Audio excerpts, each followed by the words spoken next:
What do you really know about Sylvester? The original big black gender-bending falsetto-singing flaming queen of disco, Sylvester James paved the way for the likes of Prince, Culture Club and Dead or Alive, RuPaul, The Scissor Sisters, Tyler the Creator, and, well, me.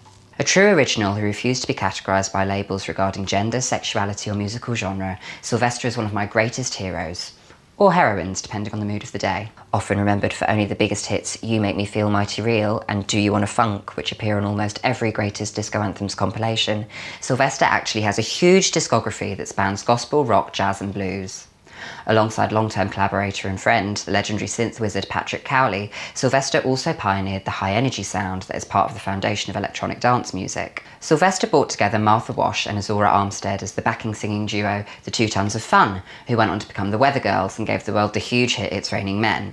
Sylvester and the 2 Tons had massive success across America and Europe and performed at the San Francisco Opera House with a 2.5-hour concert, which is now recognised as one of the greatest live albums ever recorded.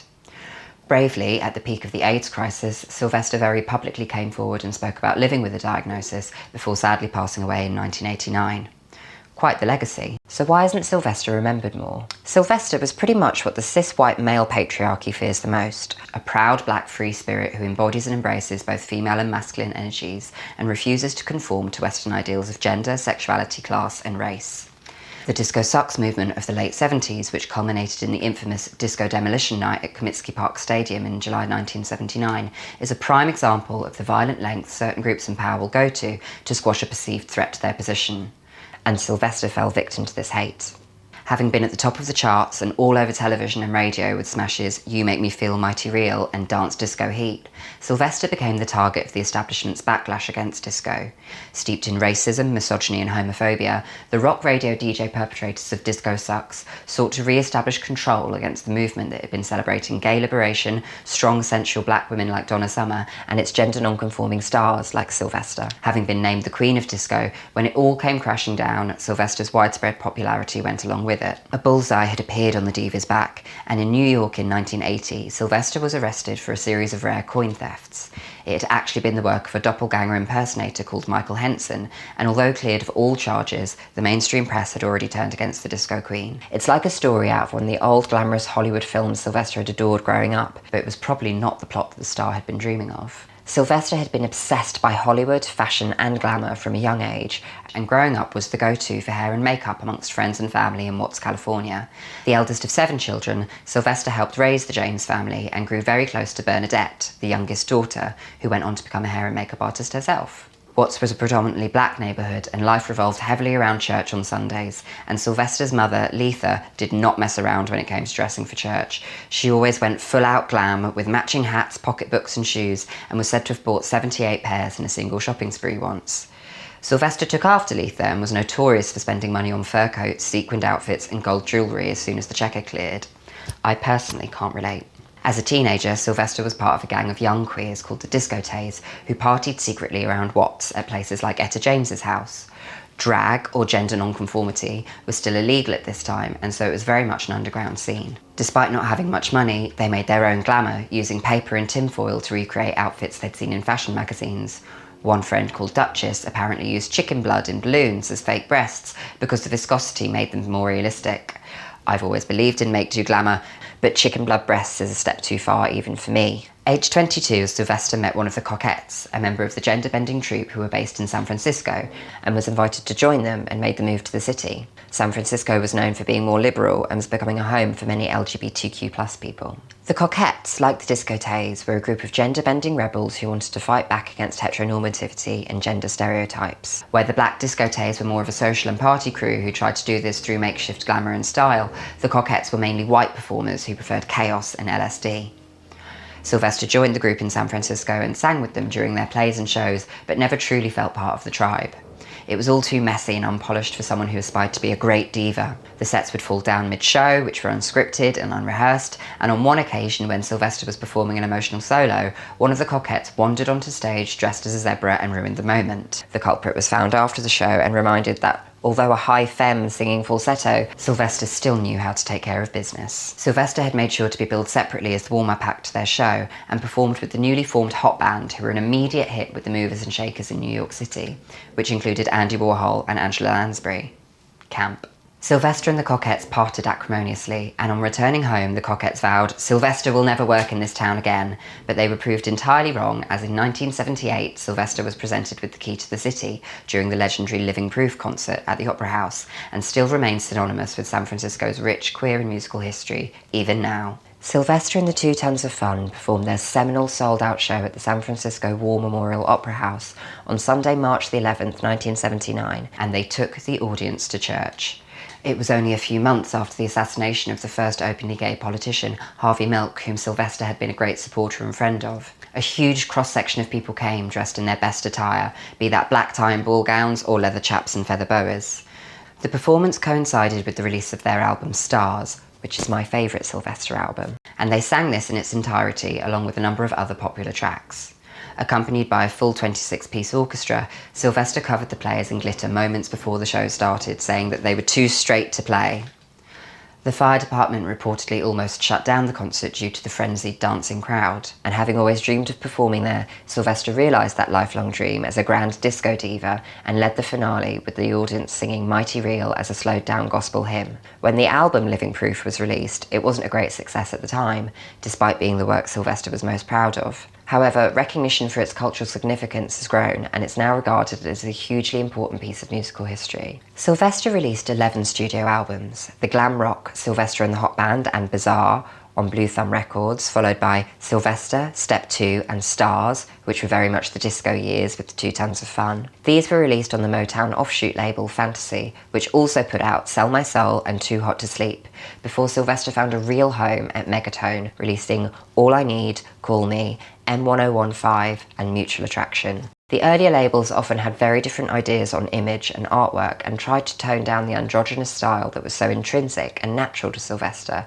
in order to appeal to a broader heteronormative audience. After years of battling with executives at bigger companies, when Sylvester eventually settled at Megatone, a smaller gay San Francisco label founded and run by long-term friend and collaborator Patrick Cowley, it's easy to see by the artwork how Sylvester's individuality became something to be celebrated rather than diminished. There have been a number of posthumous compilations released, but the private recordings from 1970 to 1971 are a beautiful collection of early recordings from when Sylvester had first arrived in San Francisco, which includes God Bless This Child, a staple in the early Cockette shows. It's easy to understand why people were so enchanted by Sylvester's fragile and fierce voice when it's stripped back with only a piano. Most famous for singing in falsetto, Sylvester actually sang across both vocal registers and gives us some warm baritone moments over multiple albums, although apparently had to be persuaded into doing so, preferring to sing in head voice and the upper register. I love Sylvester's voice. It's unique, distinctive, immediately recognisable and full of character. It can also be shrill, a bit pitchy, and is not always pleasant to the ear, and that's what makes it, excuse the pun, mighty real. Since the late 90s, we've become so accustomed to pitch-corrected singing that we sometimes forget what voices really sound like. They aren't perfect, and they shouldn't be.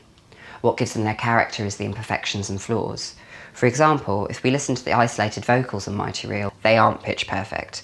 There are slides into and around the notes, but this is what gives them so much life and feeling.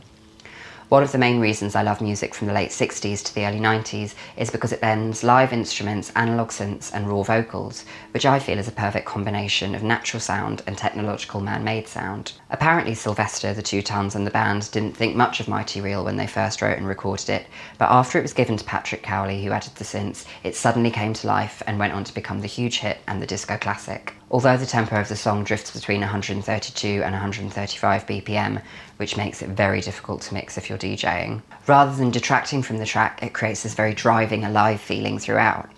The Sister Sisters talk about a similar thing happening on their track Comfortably Numb, where one of their looped guitar parts is actually out of time, but that's what creates this sense of urgency or momentum. Sylvester made a huge cultural impact and has influenced and opened doors for generations of artists since. I can see a direct lineage from Little Richard to Sylvester to Prince to Andre 3000 to Tyler the Creator and Lil Nas X. But where Little Richard paved the way with flamboyant looks and high-energy rock and roll performances, he sadly publicly struggled with his identity for his whole life and career. Sylvester made no apologies for being black, gay and gender non-conforming, talking about the AIDS crisis and being married to Rick on the Joan Rivers show in 1986, and also correcting her when she called the diva a drag queen. Sylvester responded and saying, "But I'm not, I'm just Sylvester. We should never alter history to fit how language or labels expand or grow, but I've purposely tried not to use any pronouns when talking about Sylvester." Although historically and publicly referred to as he, close friends would colloquially call Sylvester she or girl. Like myself, Sylvester seemed to be someone who just didn't seem to care that much about pronouns or a labelled gender identity, but was just busy getting on with being Sylvester. There's no denying how revolutionary this kind of representation was at the time, and it gave so many people and other artists permission to be themselves. Pete Burns, Jake Shears, Sam Smith, and even David Bowie have all cited Sylvester as a major influence. Post-pandemic, and at a time when identity politics and gender is firmly under the microscope, Sylvester's gender anarchy and activism for healthcare still seem incredibly relevant 50 years on. Some people are revolutionary just by being themselves, living their lives and being honest. Sylvester, simply by being authentic and talking openly about what was happening personally, to loved ones, and generally in and around San Francisco, became a major figurehead for queer liberation and the AIDS crisis during the late 70s and throughout the 80s. Whether performing at big public benefits or volunteering on Ward 5B at San Francisco General Hospital with friend Rita Rocket, Sylvester played a huge role in awareness and activism around the disease that was devastating not only the LGBT community in the city, but people all over the world. At a time when many people were distancing themselves or hiding or denying their illness, Sylvester spoke openly in an interview with NME about having AIDS and the impact the virus was having in the African American community. In 1988, Sylvester was pushed in a wheelchair at the San Francisco Gay Freedom Day parade in front of the People with AIDS contingent. A hush apparently fell over the crowds like a wave as they realised who it was passing them, which was followed by emotional cheers. Sadly passing away that December at only 41, this was one of the final public appearances Sylvester made. But still managing to care for the San Francisco community even after passing away, the Queen of Disco had left all future royalties to the charities, Project Open Hand and the AIDS Emergency Fund, who still receive payments from them today. Sylvester's legacy still lives on today and still continues to influence and inform the work of current artists, like me. My track Disco Drama was massively influenced by Do You Wanna Funk, and I worked on it with my very own Patrick Cowley-esque producer wizard, Hi-Fi Sean.